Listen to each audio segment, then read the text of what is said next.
Eski TV tarihi Venedik Cumhuriyeti'nde beklenen bölüm sonunda geldi. Ben Taha Faydacı ve yerel rehberimiz Nur'la birlikte Venedik bölümü başlıyor. Arkamda San Marco Bazilikası var. Bu şehrin en önemli kilisesi burası, en merkezi yerinde. Şimdi bizden alınan, Sultanahmet'ten alınan atlara bakacağız. Çok ilginç bilgiler var.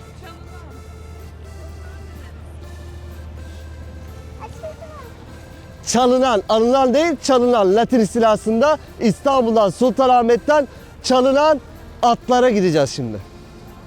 San Marco, Hristiyan azizlerinden bir tanesi. Aziz Markus işte. Nur Hanım anlatacakmış, buyurun.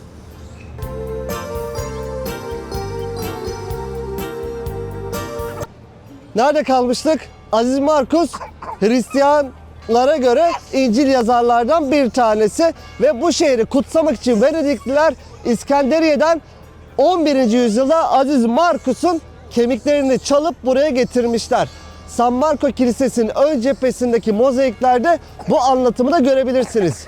Mozaik yapımı olsun, kubbe planı olsun, bunların hepsi 1204'teki Latin istilasında Ayasofya'dan, yani Bizans'tan, doğudan etkilenilmiş yapılardır, eserlerdir. Şimdi San Marco'ya giriyoruz. O sırada biraz da Venedik Cumhuriyeti'nden bu meydandan bahsedeyim istiyorum. San Marco 11. yüzyılda bu şehri kutsama amacıyla yapılmış bir yer. Aslında bu şehir Roma İmparatorluğu döneminde olmayan bir yer, Venedik. Burası tamamen Roma yıkıldıktan sonra Germen ırklarından ve Hunlardan kaçan insanların gelip batak bir bölge kurduğu bir yer Venedik Cumhuriyeti. 11. yüzyılda şehrin ticaretle büyümesiyle birlikte bu şehri de kutsamak, Hristiyanlık adına daha önemli bir yer haline getirmek için İskenderiye'den Aziz Markus'un, yani İncil yazarlardan bir tanesinin kemikleri bu şehre getirilmiş ve bu arkamda gördüğünüz San Marco buraya yapılmış. Ama asıl bugün gördüğünüz San Marco'nun görüntüsünün oluşması 1204 yılındaki Latin istilasından sonra. Venedikliler İstanbul'u görüp Ayasofya'yı da gördükten sonra böyle güzel bir kilise yapmak istemişler aslında. Bu kubbeli yapı, mozaikler, ön cephe çok ciddi manada Ayasofya'dan etkilenmedir San Marco'nun. Ve San Marco giriş kapısının hemen üstünde dörtlü bir at heykeli göreceksiniz. Bunlar İstanbul'dan, hipodromdan o yıllarda çalındı ve buraya getirildiler. Gerçek at heykellerini içeride daha korumalı bir şekilde bekletiyorlar. Dışarıda gördüğünüz heykeller de onların birer kopyası, gerçeği değil aslında. Şimdi San Marco'nun etrafını dolaştıkça İstanbul'dan getirilen parçaları da size anlatacağım. Konstantin dörtlü heykeli de var çünkü bu köşede ve içerideki mozaik yapıları hep Ayasofya'dan etkilenme. Bakın kemiklerin kaçırılışının mozaiği. O yıllarda galiba kimler var oralarda? Eyyubiler var, Fatımiler veya Eyyubilerin olduğu yıllardan bahsediyoruz. Arkada Müslüman zaten sarıklılar mozaiklerde. Hikayeye göre Aziz Markus'u kemikleri kaçırırken domuz etlerinde bulunduğu bir tane kasanın, işte neyse, sepetin içerisine koymuşlar, her ne demek gerekirse. Müslüman gümrük görevlileri de o kasa, yani sepetin içerisinde domuz eti olunca çok detaylı bakmazlar diye düşünülmüş. Zaten mozaiğin üzerinde de açınca böyle bir kokuyor, pis koktu gibi hareketler var farkındaysanız. Aziz Markus'un kemiklerini bu şekilde kaçırıp Venedik'e getirmişler ve bu kiliseyi kutsamışlar. Aynı bir Ortodoks kilisesinde gibiyiz. Çünkü San Marco İstanbul'da Ayasofya'dan esinlenerek tekrardan yapılmış bir kilise. İçeriye bakın, mozaikleri olsun, kubbe yapısı olsun, mozaiklerdeki aslında Katolik azizlerin gösteriş tipleri olsun, tamamen bir Ortodoks kilisesini andırıyor. Mermerler dahi, yani Ayasofya'ya girdik gibi hissettik. İkinci katta da at heykelleri var. Şimdi bakalım, geziye devam ediyoruz.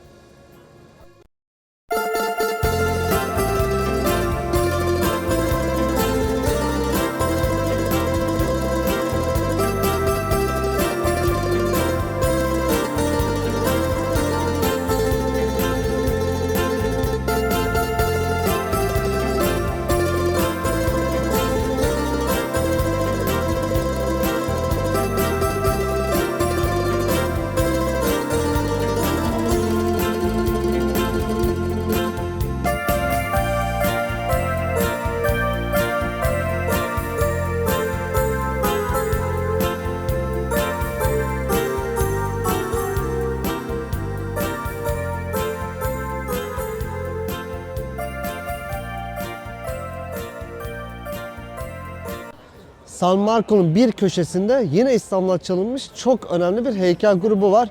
Tabi günümüzün Venedik'i, her yer turist kaynıyor. İstanbul'dan çalınmış İmparator Konstantin önünde turistler şu an bisküvi yiyorlar ne yazık ki. O köşede gördüğünüz heykel Tetrarşi döneminin heykelidir. İmparator Diocletianus 280'li yıllarda Roma'da yeni bir sistem getirdi. Tetrarşi.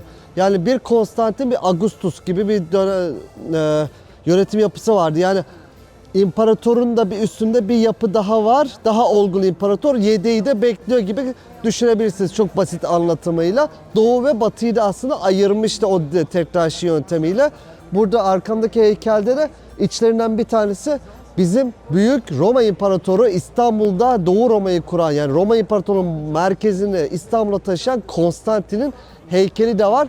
Tetrarşi heykeli, bu da yine İstanbul'dan çalınanlar arasında. San Marco Meydanı'nı saray yapıları çevreliyor. Palazzo Ducale San Marco'nun hemen yanındayken bu yapılar da aslında zamanla yine idari yapılanma sonucunda yapılmış sarayın binaları gibi düşünebilirsiniz. Bugün buralarda müzeler var, kafeler var. Oldukça güzel bir yer. Şimdi bu meydanda saray yapıları sınırlandırdıktan sonra bir de astronomik saat geliyor yine. Bu saatin tam tepesinde de bir aslan heykeli var.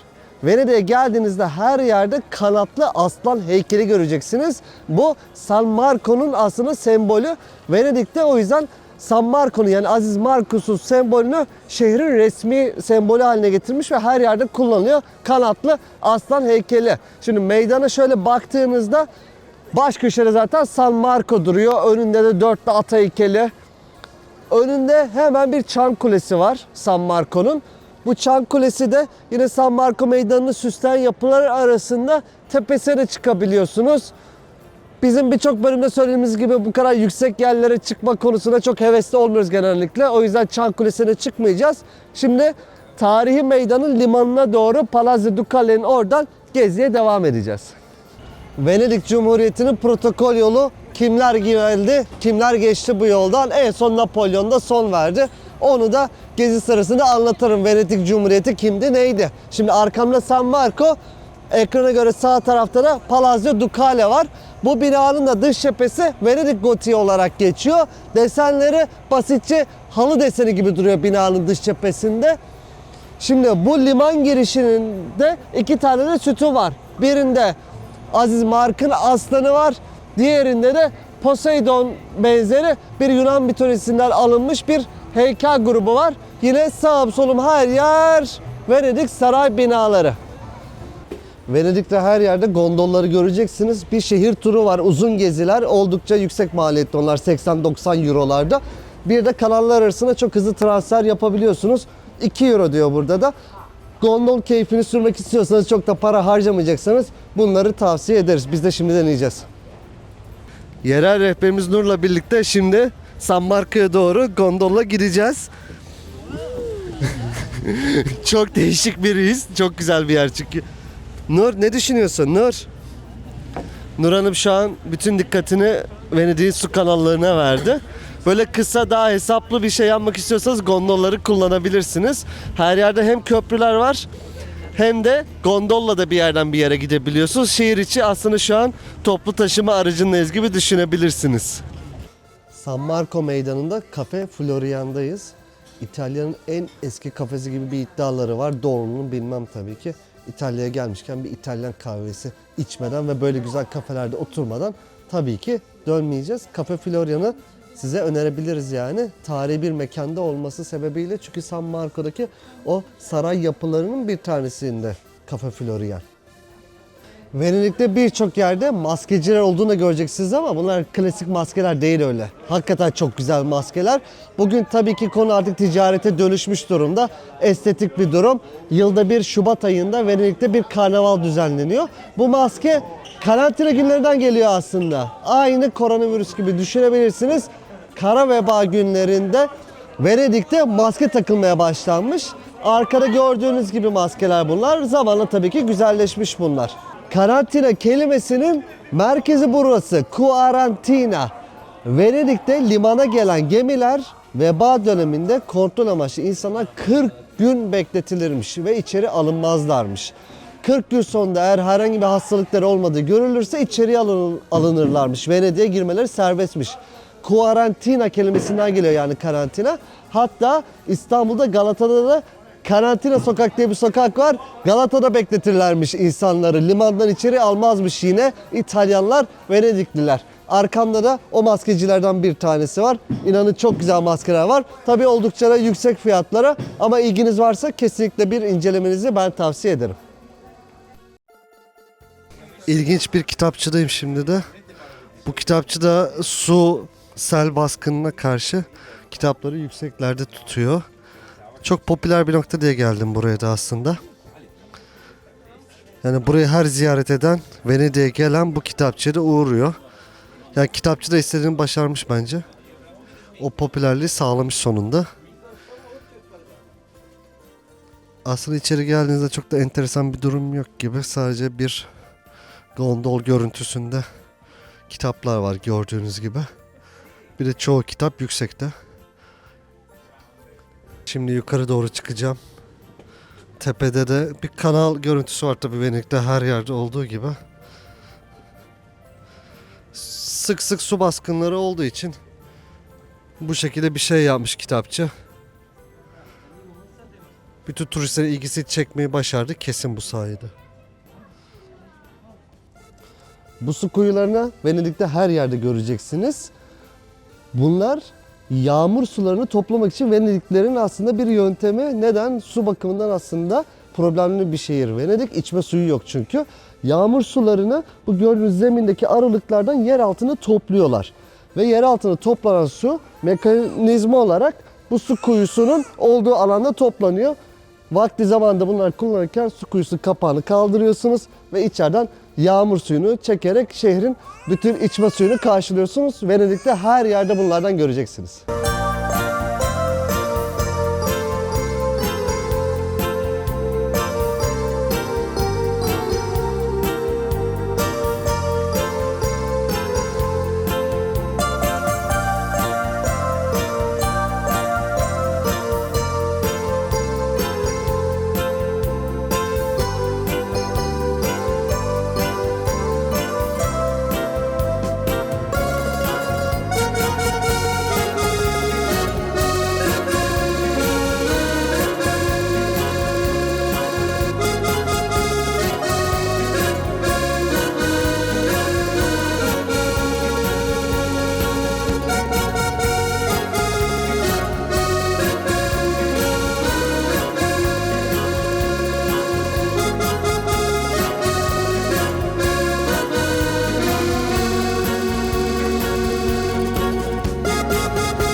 Arkamda Ahlar Köprüsü var.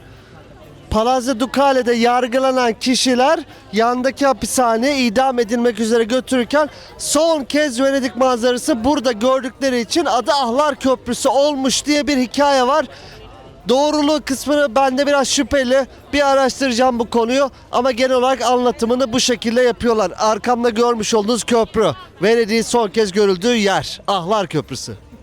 Nur'la birlikte Palazzo Ducale'deyiz.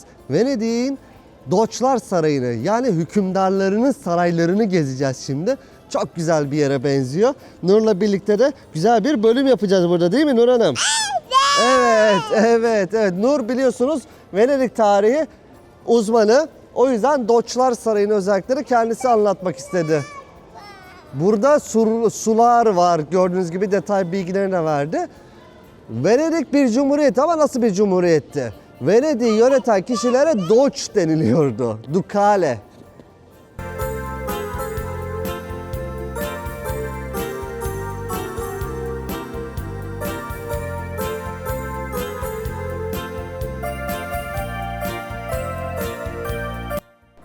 Nur'un çekime olan saldırısından sonra devam ediyoruz. Venedik nasıl bir cumhuriyetti? Venedik'te bir seçim vardı ama halkın kendisini yönetecek kişiyi seçmesi gibi düşünmeyin bunu bu kadar iyi niyetli bir şekilde Venedik'i yöneten aileler vardı. Yaklaşık 480-500 kadar önemli aile vardı Venedik'te. Yönetici içlerinden bir tanesi seçiliyordu. Ama güçleri de sınırlandırılmış bir şekildeydi. Seniora denilen de bir meclis vardı Venedik'te. Yani Doç'un güçleri çok sınırlandırılmış bir durumda. Ve seçimle de iş başına geldiği için, yani soya bağlı bir hükümdar başta olmadığı için Venedik cumhuriyetle yönetilen bir ülke kabul ediliyor. Şimdi de o cumhuriyetle yönetilen ülkenin Doçlar Sarayı, yani Ducale Palazzio'da geziye başlıyoruz. Nurla müzeye girdik. Gimbal yasak olduğu için artık kalan görüntüler daha amatör, elle çekilmiş olacak. Çünkü gimbalımız yok. Değil mi Nur Hanım? Palazzo Ducale devam ediyor. Venedik Doçu'nun da kullandığı büyük salondayız şu an. Daha public işlerin görüşüldüğü yer olarak söyleniyor bu oda içerisinde. Hem Doç hem Signoria bu odayı kullanıyormuş. Oldukça da büyük bir meclis salonu gibi düşünebilirsiniz burayı. Tabii ki yıllar içinde oldukça ihtişamlı bir hale de getirilmiş bir salondan bahsediyoruz. Altın kaplamalarıyla birlikte gördüğünüz gibi. Venedik farklı konsüllerden oluşuyor. Bu konsüllerin görevleri de farklı Cumhuriyet içerisinde. Saraya girdiğiniz zaman da bu farklı konsüllerin odalarını görüyorsunuz. Burası mesela daha çok dış işlerin görüşüldüğü yermiş. Gördüğünüz gibi bir sırayla oturulan bir heyet görünümü de var. Ve diğer devam edeceğimiz odalarda da yine büyük konsül, büyük dava odaları, Signora'nın odası gibi farklı yerler var. Konsüllerin olduğu odalarda geziyoruz. Ayrı ayrı birçok iş için meclis odaları kurulmuş sarayın içerisinde. Bu odalar tabii çok güzel de süslenmişti odalar. Bazı odaların daha eski devirde nasıl göründüğüyle alakalı da resimler var arkamızda olduğu gibi. Yenilenen odalar da var. Saray tamamen meclis yapısıyla devam ediyor bu şekilde. Great Konsül'deyiz, yani en büyüğündeyiz şimdi de. Bu konsül de Venedik Cumhuriyeti'nin en büyük konsülüymüş. Bu konsüllerde, yani meclislerde nasıl yer alabilirdiniz? Tek bir şartı var aslında. Venedik'in önemli aileleri bu konsüllerde yer alabiliyorlar. Yani halka açık bir cumhuriyetten bahsetmiyoruz. Her ailenin yeri var. Burada hangi ailenin nereye oturacağı da müze içerisinde tanımlanmış, anlatılmış daha doğrusu. Aileler farklı farklı koltuklara oturuyorlar diyelim ve yeni bir Doç seçimi geldiği zaman bu ailelerden biri iktidarı ele geçiriyor. Cumhuriyet bu şekilde işliyor. Bu Great Consul dediği oda olduğu için de en süslü, şaşalı olan oda da bu. Şu an Ahlak Köprüsü'nün içerisindeyiz. Hakikaten hapishaneyle sarayı birbirine bağlıyor bu köprü. Yani Ahlak Köprüsü'nün önündeyken şüpheliyim demiştim ama verdikleri bilgi kesinlikle doğruymuş. Hapishaneden şu an saray kısmına geçiyoruz. Ve karşımızda da bizim fotoğrafımızı, yani köprünün fotoğrafını çeken bir dolu insan. Ahlak Köprüsü, yani geldim, hakikaten gördüm. Hapishane sarayı birbirine bağlıyor. Bir suçlu geçerken iki bina arasında en son bu boşluğu görüyor Venedik'e dair. Hakikaten gerçek. Bütün sarayı dolaştım çünkü. Sarayın hapishanesindeyiz şimdi de. Aşağı katlara indiğinizde o güzelim, şaşalı, güzel görünmüş sarayda bir anda hapishaneye dönüşüyor. Oldukça dar koridorlar ve karanlık bir ortam tabii ki de.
Geziye biraz da Venedik tarihi anlatarak devam edeyim.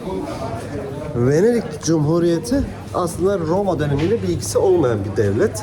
Roma'dan sonra Germen ve Hunların akınlarından sonra hatta yeni kurulmuş, burası lagün dediğimiz aslında bir bataklık. Şehir tamamen yapay bir şekilde sonradan inşa edilmiş. Yani 6. 7. yüzyıllardan sonra burada bir şehir ortaya çıkmış ve kullandıkları teknikle alanlarını daha da genişletmişler. Birazdan bahsedeceğim bunların hepsinden.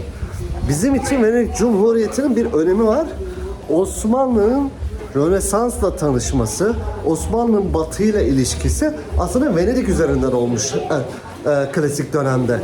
Fatih Sultan Mehmet'in özellikle hem Venedik'le savaşlarını hem ticari anlaşmalarını, aynı zamanda resmini yapmak üzere yine Venedik'ten ressam getirmesi, Gentile Bellini gibi ressamları getirmesini biliyorsunuz.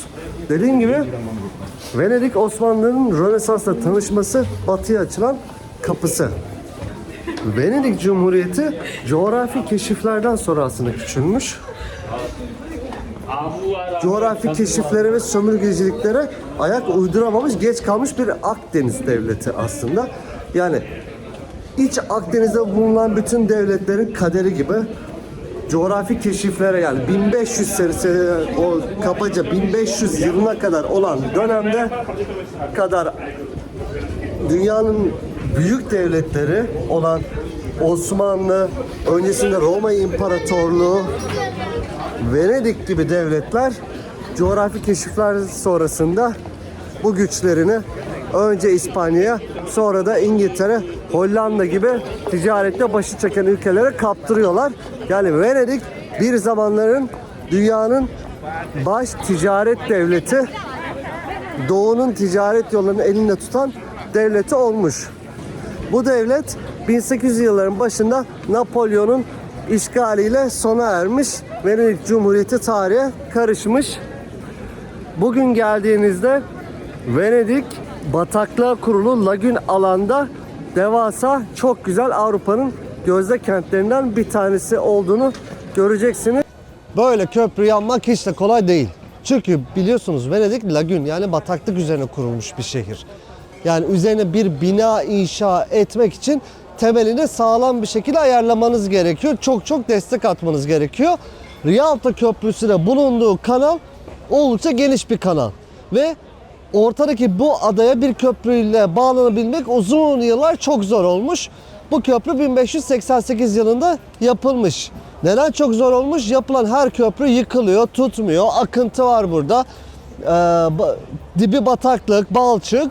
Yani tutmuyor bir türlü. O yüzden arkamda gördüğünüz Rialto Köprüsü mimarlık anlamında da o yüzden dönemi için bir şaheser kabul ediliyor. Neden? Böyle aşamalı bir yapıyla inşa etmiş bunu. Dibine belgeselleri izlerseniz Rialto Köprüsü temelindeki bu aşamalı yerleştirme tutsun diye bu statik yapıyı görebilirsiniz. Rialto Köprüsü'nün önemi aslında mimarisinden geliyor yani. Üzerinde de çok fazla turist var. Yani gezmesi çok konforlu değil. Önünden konuşmak daha rahat. Biz tabii ki dolaştık ama içerisinde de dükkanlar var. Köprü üzerinde birçok dükkan, çıkarken ve inerken dükkan olduğu görüyorsunuz. Dünyada bunun gibi örnekler var. İnternette baktığınızda 4 tane gibi yazsa da benim bildiğim, hatırladığım çok daha fazla var böyle dükkanlı köprüler. Anadolu'da, Bursa'da bile var bu köprülerden. Söylediğim gibi Rialto'nun önemi mimari yapısından geliyor. Çok turistik bir nokta. O yüzden fotoğraf çekinmek gibi konular oldukça zahmetli. Kara vebadan sonra yapılmış bir kiliseyi gezdik şimdi de. Santa Maria della Salute Kilisesi. Venedik manzarasının önemli bir parçası. Dorso Duro bölgesinin tam ucunda, daha çok manzara olsun diye yapılmış gibi bir kilise, açık söyleyeyim. İçi çok sıkıcı çünkü. İçindeki heykellerin yüzlerinde veba izleri olduğunu görüyorsunuz. Kara veba bütün Avrupa'yı sallamış. Özellikle Venedik'i çok etkilemiş. Gondolların rengi dahi siyah Venedik'te. Bu veba anısına yapılmış bir şey, gondolların rengi. Bunun gibi devasa bir kilise de yapmışlar. Yine vebadan dolayı bu şehir vebadan çok çekmiş. Venedik tersanesindeyiz. Preveze Deniz Savaşı, İnebahtı gibi Osmanlı'nın Venediklerle yaptığı büyük savaşlardaki o Venedik donanmasının birçoğunun hazırlandığı yer İşte bu tersane tarihte de önemli bir yeri var. Yani bu Venedik tersanesinin biliyorsunuz Venedik'in başlıca gücü deniz üzerine, deniz filosuydu ve şehrin tam merkezinde burada kalbinde bir dolanma inşa eden tersanesi vardı. Bugün farklı amaçlarla kullanılıyor bu Venedik tersanesi. Venedik Bienali burada düzenleniyor. Hatta şu günlerde bile Venedik Bienali var burada. Sergi amacıyla yıl boyu aktif olan çok güzel bir mekan ortaya çıkarmışlar. Tertemiz binaları. Gördüğünüz gibi arkada 2 tane tarihi kulesiyle şehrin çok içerisinde olan güzel bir mekan Venedik tersanesi.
Venedik'in su kanallarından da kısaca bahsederek bölümü artık kapatalım. Venedik aslında bir bataklığın üzerine kurulu bir şehir. Alan olmadığı için lagün denilen bu bataklıkların üzerine kazıklar çakılarak temel atma yöntemiyle oluşturulmuş bir şehir Venedik. Birçok kazı atıyorsunuz. Venedik'in temelinde koca bir kaya kütlesi var. O kayaya kadar o kazıkları çakıyorlar. Ve o kazıkları çaktıktan sonra arasındaki o çamuru, balçığı sıkıştırmış oluyorlar ve onu kurutuyorlar. Kuruttuktan sonra da üzerine taş döşeyerek temeli atmış oluyorlar. Bununla alakalı detayları zaten araştırdığınızda görebilirsiniz. Bütün Venedik yani söylediğim gibi kazıkların kayaya çakılması ve üzerine temel atılmasıyla kurulmuş bir şehir. Venedik'te en büyük problemlerden bir tanesi su gelgit olaylarının yaşanması. Kıyılarda, su kanallarına baktığınızda zaten o seviye farklılıklarını hemen göreceksiniz. Binaların diplerinde böyle farklı farklı yeşil renklerde yani su hizalarının değiştiğine dair izler bolca bulunmakta. Venedik'te gezebileceğiniz daha farklı birçok yer vardı. Biz bölümlerimizde tarihi anlatımları ön plana aldığımız için çok önemli yerlere gidiyoruz. Oralarda tarihi bol konuşuyoruz. Turistik manada Leonardo da Vinci Müzesi vardı, Akademiya Müzesi vardı. Onun yanı dışında Büyük Kanal'ın çevresinde birçok farklı eski Venedik Cumhuriyeti'ndeki ailelerin evleri, sarayları vardı. Bunun gibi daha geniş turlar yapabilirsiniz, dondurma yiyebilirsiniz. Seçenekler bol yani Venedik'te. Venedik gerçekten güzel, büyük bir şehir. Venedik'e geldiğinizde su kanallarından ziyade bu şehrin aslında bir merdivenler şehri olduğunu da bence unutmayın. Çok fazla merdiven var. Normalde biz şehir gezilerinde nerede kalınır, ne yenir, ne içilir gibi şeyleri çok fazla anlatmaya çalışmıyoruz. Çünkü yapmaya çalıştığımız tarihi anlatımlar, tarihi mekanlar üzerine odaklanıyoruz ama Venedik'te bizden sonraki insanlar, bu videoyu izledikten sonra Venedik'e gelmeye karar verecek insanlar varsa aynı hatayı yapmasın diye Venedik'e geliyorsanız ya otobüs durağının veya tren istasyonunun hemen çevresinde bir yerlerde otel bulun. Eğer yanınızda valiziniz varsa taşımanız gereken. Çocuksuz gelin. Eğer daha uzak bir yerde duracaksanız onu da söyleyeyim.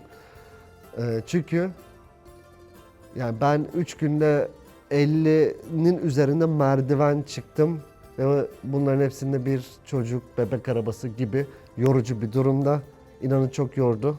Yani çok büyük bir konu, çok ciddiyim, çok yorucu bir durumdu benim için. Hele bir de büyük valizlerle otele geçmek oldukça zahmetliydi. Küçük gibi duruyor, inanın hayat kurtarır bir bilgi bu. Bence bunu unutmayın. İndiğiniz yerle oteliniz kesinlikle yakın olsun eğer yanınızda bir yükünüz varsa. Venedik bölümü de bu şekildeydi. Bizim de çok istediğimiz bir bölümdü Venedik'i çekmek. İlk defa geldik. İtalya'ya birkaç defa gelmiştik ama Venedik'e ilk defa geldik. Bu şekilde Eski TV'nin bir bölümünü daha tamamlamış olduk. Yeni bölümlerde görüşmek üzere.